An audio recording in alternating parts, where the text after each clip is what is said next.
Hi doctor గారు. Hi అండి. Actually diabetes అనేది పెద్దవాళ్ళకే వస్తుంది కదండి.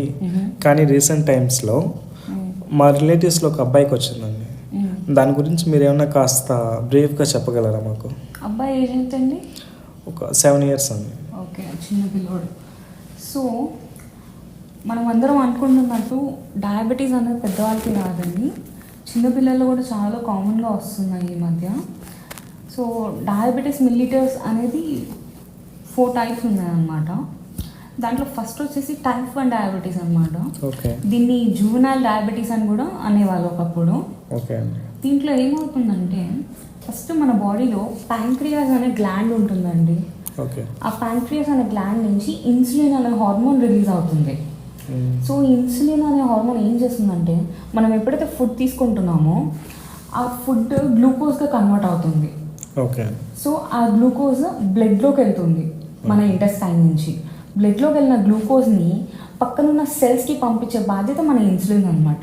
అంటే ఇన్సులిన్ అనేది ఒక కీ లాగా వర్క్ చేస్తుంది గ్లూకోజ్ని సెల్స్ లోపల పంపించడానికి. సో ఈ ఇన్సులిన్ అనేది ప్యాంక్రియాస్ నుంచి ప్రొడ్యూస్ అవుతుంది కదండి. చిన్నపిల్లల్లో ఏమవుతుందంటే టైప్ 1 డయాబెటీస్లో వాళ్ళలో ఉన్న ఇమ్యూన్ సిస్టమ్, ఏవైతే ఇమ్యూన్ సెల్స్ ఉంటాయో అవి వాళ్ళ ప్యాంక్రియాటిక్ గ్లాండ్ని డెస్ట్రాయ్ చేస్తాయన్నమాట.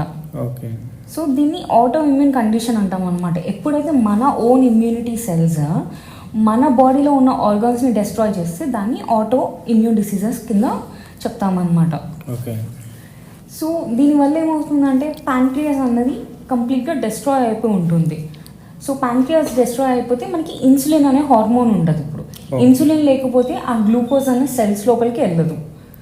సో అందుకే మనకి ఆ గ్లూకోజ్ బ్లడ్లోనే ఉండిపోతుంది. కాబట్టి బ్లడ్లో హై గ్లూకోజ్ లెవెల్స్ ఉంటాయన్నమాట.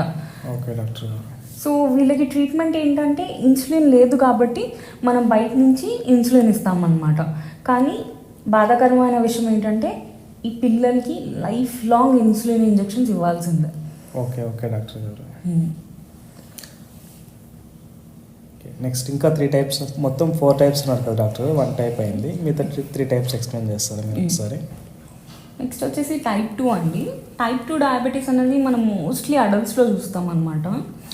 దీంట్లో నార్మల్ ఇన్సులిన్ సెక్రెషన్ ఉంటుందండి. ప్యాంక్రియాస్ అనేది డెస్ట్రాయ్ అవ్వదు, ఇన్సులిన్ సెక్రెషన్ కూడా నార్మల్గా ఉంటుంది. సో మీరు అడగవచ్చు మరి ఇన్సులిన్ ఉంటే హై గ్లూకోజ్ లెవెల్స్ ఎందుకు ఉన్నాయని. సో ఇక్కడ ఏమవుతుందంటే ఒక ఎగ్జాంపుల్ తీసుకుందాం. ఫస్ట్ మనం ఒక కీ, ఒక లాక్, ఈ 2 ఎగ్జాంపుల్గా తీసుకుని ఆ కీని ఆ కీ తోటి లాక్ని పదే ఓపెన్ చేస్తుంటే ఒక పాయింట్లో ఆ కీ అనేది అరిగిపోతుంది. కీ అనేది పని చేయదు మనకి. ఇన్ ద సేమ్ వే ఏమవుతుందంటే ఈ వీళ్ళు తమ లైఫ్ స్టైల్ చేంజెస్ ఎలా ఉంటాయంటే ఒబేస్గా ఇష్టం వచ్చినట్టు ఫుడ్ తింటూ క్యాలరీస్ గురించి పట్టించుకోకుండా ఎక్సర్సైజ్ చేయకుండా ఉన్నప్పుడు ఏమవుతుందంటే వీళ్ళు తినే క్యాలరీస్ కాస్త గ్లూకోజ్గా కన్వర్ట్ అయ్యి లాట్స్ ఆఫ్ గ్లూకోజ్ బ్లడ్ స్ట్రీమ్లోకి వస్తుందండి. వచ్చిన తర్వాత మనకి దానికి అది కౌంటర్గా ఇన్సులిన్ రిలీజ్ అవుతుంది. సో ఈ ఇన్సులిన్ పదే రిలీజ్ అయ్యి గ్లూకోజ్ని లోపలికి పంపించి సెల్స్ లోపలికి మళ్ళీ పదే రిలీజ్ అవ్వడం, అలా ఇన్సులిన్ రిలీజ్ అయ్యి ఒకేసారి ఇన్సులిన్ అనేది పని చేయకుండా అయిపోతుంది అనమాట. దాన్ని మనం ఇన్సులిన్ రెసిస్టెన్స్ అంటాం. సో ఇక్కడ ఏమవుతుందంటే వీళ్ళకి ఇన్సులిన్ ఉన్నా కూడా వాళ్ళ గ్లూకోజ్ లెవెల్స్ హైగానే ఉంటాయన్నమాట. సో వీళ్ళకి మనం ట్రీట్మెంట్గా వచ్చేసి మెయిన్లీ లైఫ్ స్టైల్ మోడిఫికేషన్స్ చెప్తామండి. మెయిన్లీ లైఫ్ స్టైల్ మోడిఫికేషన్, రెగ్యులర్గా ఎక్సర్సైజ్ చేయడం, ప్రాపర్ డైట్ తీసుకోవడం, ఇంకా మనం ఓరల్ మెడికేషన్స్ కూడా ఇవ్వచ్చు ఇన్సులిన్ రెసిస్టెన్స్ని తగ్గించే వాటికి. నెక్స్ట్ వచ్చేసి మనకి గెస్టేషనల్ డయాబెటీస్ అండి. గెస్టేషనల్ అంటే ప్రెగ్నెన్సీ అన్నమాట. సో ప్రెగ్నెన్సీలో మీరు అడగచ్చు ప్రెగ్నెన్సీకి డయాబెటీస్కి సంబంధం ఏముందని. సో ప్రెగ్నెన్సీలో ఏమవుతుందంటే బేబీకి the main source of energy వచ్చేసి గ్లూకోజ్ మాత్రమే అనమాట. ఈ గ్లూకోజ్ అన్నది మదర్ నుంచే వెళ్ళాలి.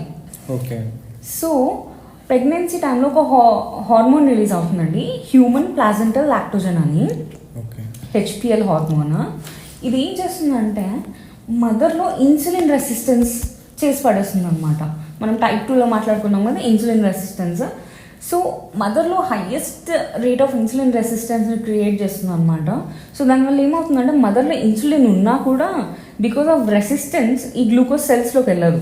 సో ఎప్పుడైతే గ్లూకోజ్ బ్లడ్లో పెరుగుతుందో ఈ హెచ్పిఎల్ వచ్చేసి ఈ గ్లూకోజ్ అంతా బేబీ వైపు డైరెక్ట్ చేస్తుంది అనమాట.